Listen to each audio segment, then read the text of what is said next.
Hello friends, मेरे प्यारे बच्चों, गुल्ले मुल्ले बच्चों, गुलगुले बच्चों। अब हम पहुंच गए हैं अपने लेक्चर नंबर 15 पे, चैप्टर नंबर 5 पे, लेक्चर नंबर 15। अब आज हम पढ़ेंगे स्टेट्स ऑफ मैटर। ऑलरेडी हम लोग पढ़ रहे थे क्लास 11th का। अब हम लोग आ गए हैं लेक्चर नंबर 15 पे। अब हम पढ़ेंगे लिक्विड स्टेट के बारे में। किसके बारे में? लिक्विड स्टेट के बारे में। आपको ऑलरेडी पता है लिक्विड स्टेट में वॉल्यूम फिक्स नहीं होता है, sorry, volume is fixed and shape fix नहीं रहती है। पार्टिकल के बीच में थोड़ी थोड़ी स्पेस रहती है और पार्टिकल के बीच में बहुत कम इंटरमोलिकुलर स्पेसेस रहती है। मैंने अभी वो बताया। थोड़ी बहुत फोर्स ऑफ अट्रैक्शन रहता है पार्टिकल के बीच में, राइट? फोर्स ऑफ अट्रैक्शन रहता है पार्टिकल के बीच में। अब हम चीज पढ़ेंगे, चलो लिक्विड स्टेट हम लोगों ने जान तो ली। अब इसमें एक चीज पढ़ेंगे, वेपर प्रेशर। अभी वेपर प्रेशर होता क्या है, ये आपका बहुत काम आएगा क्लास 12th में, चैप्टर नंबर 2 में, सॉल्यूशन में। तो अभी ध्यान से समझ लीजिएगा। अब देखिए होता क्या है, जैसे कि आपके पास एक चैम्बर है, राइट? इस चैम्बर में मैंने वाटर भर दिया और इस चैम्बर को मैंने कनेक्ट कर दिया किससे? बैरोमीटर से। इसके अंदर मरकरी भरी है। अभी मरकरी मेरी यहां पर थी, इस पॉइंट पे, तब आपका नॉर्मल मतलब नॉर्मल कंडीशन पे अभी मरकरी यहां थी, उसका लेवल राइज नहीं हुआ, टेम्परेचर इंक्रीज नहीं हुआ। अब क्या होगा, ये जो पार्टिकल्स होंगे आपके, ये गैस के जो मॉलिक्यूल्स होंगे वो वेपर में कन्वर्ट होंगे। जैसे जैसे टेम्परेचर बढ़ेगा तो ये कन्वर्ट होंगे वेपर में। तो ये जो मॉलिक्यूल्स यहां लिखे डॉट डॉट बनाए हैं, ये वेपर के मॉलिक्यूल्स हैं। अब ये जो ट्यूब मैंने ली है, ये एग्जॉस्टेड ट्यूब ली है, मतलब इसके अंदर जो भी गैसेज हैं वो मैंने सारी निकाल दी है पहले ही, तो सिर्फ वाटर भरा हुआ है, राइट? तो मैंने एग्जॉस्टेड ट्यूब ली है। अब हुआ क्या है, जब मॉलिक्यूल्स आपके यहां पर टेम्परेचर इंक्रीज हुआ, वाटर के मॉलिक्यूल्स वेपर में कन्वर्ट हुए, तो वो क्या करेंगे, वो जाके धीरे धीरे इस चैम्बर में टकराएंगे, कभी दाएं, कभी बाएं, कभी ऊपर, कभी नीचे, कभी इधर, कभी उधर टकराएंगे। तो ये चैम्बर में प्रेशर लगाएंगे, आपस में टकराएंगे, इधर जाके प्रेशर लगाएंगे। तो वही प्रेशर को बोलते हैं वेपर प्रेशर। वही प्रेशर को क्या बोलते हैं? Vapour pressure. और जैसे जैसे टेम्परेचर इंक्रीज होगा, यहां पर हमारा क्या होगा, मरकरी का लेवल राइज होगा, मतलब प्रेशर बढ़ रहा है, फिर थोड़ा राइज हुआ, फिर एक पॉइंट ऐसा आएगा जो यहां पर वाटर के मॉलिक्यूल होंगे, अगर वो वेपर में कन्वर्ट हो रहे होंगे तो वेपर का एक मॉलिक्यूल नीचे आ रहा होगा। उस कंडीशन को बोलेंगे इक्विलिब्रियम वेपर प्रेशर। उस कंडीशन को बोलेंगे इक्विलिब्रियम वेपर प्रेशर। क्या बोलेंगे? Equilibrium vapour pressure.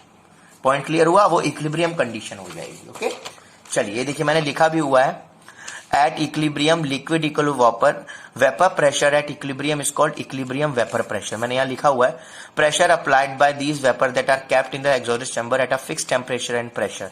ठीक है, वेपर प्रेशर होता है। अब देखो, अब आपको एक चीज मुझे बतानी है, व्हाट इज वेपराइजेशन और बॉइलिंग क्या होता है? सब लोग मुझे कमेंट में बताइएगा, वेपराइजेशन और बॉइलिंग में क्या अंतर है। दोनों टेम्परेचर डिपेंडेंट है, लेकिन जो वेपराइजेशन है वो एक सरफेस फिनोमिना है, वो सिर्फ सरफेस के पार्टिकल पार्टिसिपेट करते हैं उसमें। लेकिन जो हमारा बॉइलिंग होता है, बॉइलिंग भी टेम्परेचर डिपेंडेंट है, बॉइलिंग भी टेम्परेचर डिपेंडेंट है, बट ये always carries in a open vessel, always carry in a open vessel में कैरी होता है, राइट? ये जो बॉइलिंग है ये ओपन वेसल में कैरी होता है और ये बल्क फिनोमिना है। क्या है ये? बल्क फिनोमिना है। Because open vessel vapour particle spread in atmosphere, atmosphere में स्प्रेड हो जाते हैं, तो ओपन वेसल्स में मेनली होता है। अब एक चीज मुझे बताइए कि मैंने आपको बताया कि आपके जो सरफेस के पार्टिकल्स हैं, एक इक्विलिब्रियम कंडीशन आएगी, राइट? धीरे धीरे धीरे धीरे धीरे आपके पार्टिकल्स क्या होंगे, ये देखिए, ये आपके सरफेस के पार्टिकल है। पहले ये वाली लेयर ऊपर चली गई, वेपर में कन्वर्ट हुई, फिर ये वाली लेयर कन्वर्ट गई, फिर ये वाली लेयर की, फिर ऐसी की स्टेज आएगी जब ये वाला पार्टिकल जब ऊपर जाएगा वेपर में, तो वेपर का पार्टिकल एक नीचे आएगा। तो उसी कंडीशन को बोलते हैं इक्विलिब्रियम कंडीशन। क्या बोलते हैं? Equilibrium condition. ओके, इतना पॉइंट समझ में आया? और वेपराइजेशन में ओनली सरफेस पार्टिकल प्रोड्यूस होते हैं और वेपराइजेशन में ही वेपर प्रेशर कन्वर्ट होता है, ना कि because of vaporisation and created pressure called vapour pressure. Vaporisation की वजह से ही वेपर प्रेशर क्रिएट होता है। बॉइलिंग एक ओपन कंटेनर में होता है, ठीक है, ध्यान रखिएगा। अब हम आपको चीज बताने जा रहे हैं, जैसे कि मैंने आपको बताया boiling is a bulk phenomena, right? ये आपको बताया था। अब एक ग्राफ दिखाने जा रहा हूं मैं आपको। जैसे कि हमारे पास ये प्रेशर और टेम्परेचर का ग्राफ है, आपको दिखाई दे रहा है, ये 1 atm है। अब देखिए यहाँ पर 349 मेरे पास टेम्परेचर था, यहाँ पर 351, यहाँ 373।